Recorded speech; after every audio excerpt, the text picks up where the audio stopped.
மக்களுடைய ஆர்வத்தை தூண்டி அவங்கள ஏமாத்தி அதுல மோசடி பண்ணி வியாபாரம் பண்ற மாதிரியான விஷயங்களை மையப்படுத்தி கொஞ்ச நாளைக்கு முன்னாடி வெளிவந்த திரைப்படம் தான் சதுரங்க வேட்டை. உண்மையிலேயே இந்த திரைப்படம் எல்லார்கிட்டயும் நல்ல வரவேற்பை பெற்றுச்சு. இந்த திரைப்படம் ஹிட்டும் ஆச்சு.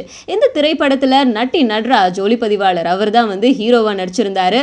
அதுக்கப்புறம் இந்த திரைப்படத்தை அறிமுக இயக்குனர் வினோத் தான் இயக்கியிருந்தாரு. மனோபாலா இந்த திரைப்படத்தை தயாரிச்சிருந்தாரு.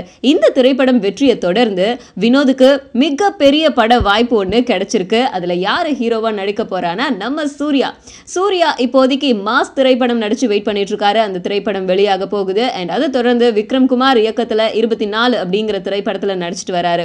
இது மட்டும் இல்லாம சூர்யா நிறைய திரைப்படங்கள் தயாரிக்கவும் ஆரம்பிச்சிருக்காரு.